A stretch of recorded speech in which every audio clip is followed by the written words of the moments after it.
Tonight, travelers set to fly out of San Diego say they're hopeful things will get better after Southwest Airlines canceled thousands of flights this week. Good evening and thank you for joining us. I'm Carlo Cicchetto. Marcella Lee is off this week. We've been covering this story for days now as passengers try to make it home, some with their luggage, some without. CBS 8's Kirsten Holmes joins us live from San Diego International Airport. Kirsten, how are travelers there doing right now? Well, if you take a look behind me, I can show you better than I can tell you. The airport is pretty slow, and don't forget, this is Terminal 2. This is the place where we were supposed to see a lot of traffic. This is where Southwest comes to pick up and drop off its passengers, and you see there's barely any traffic. But the Southwest struggle made headlines this week with those cancellations, delays, and those lost bags. We've been following this story for you for days now. I personally have seen long lines, folks sleeping at the airport, and countless pieces of luggage just sitting there for days waiting to be picked up. But as we head into the weekend, the travelers we talked to today say they're hoping that the worst is behind them.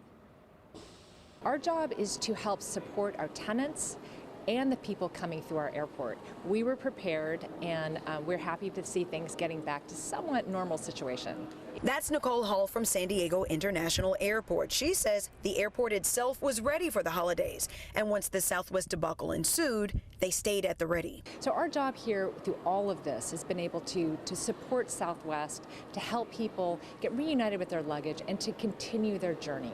In a statement today, Southwest says its failure to modernize and support its operation left their frontline employees apologizing to passengers.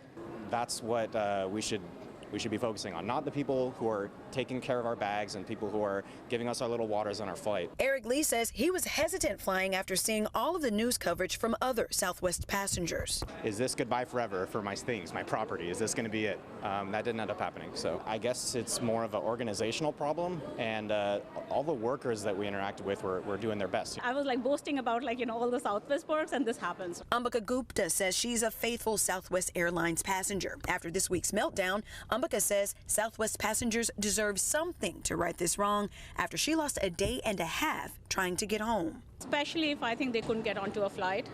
Yes, I do believe that they should be compensated. Some sort of compensation, yes. I feel I do, but I think I'm here now, so I'm happy about that. This is a live look right now at Terminal 1 at San Diego International Airport. As you can see, not a whole lot going on. Hopefully the worst is behind us after that Southwest debacle this week. Today, while we were working on this story, we got a little more restrictions from Southwest about where our cameras could be, who we could talk to. We finally worked that out and we were able to bring you this story. But yeah, it was a pretty tough day, but Friday flight service should be back to normal according to the airline. We're hoping so too. Back to you. Kirsten, we've seen those images of just rows upon rows of baggage. What's the latest with the baggage situation there tonight? Yeah, that's when our crews started to get those restrictions from Southwest. We found an area where they moved a lot of the bags near the food court area, so we saw them, we tried to get video. That's when we started to get some of those restrictions from Southwest as they try to bring all of this together, but some of those bags are still here, and we even talked to one lady who has been waiting since December 22nd for her luggage, and she was finally able to pick that up today.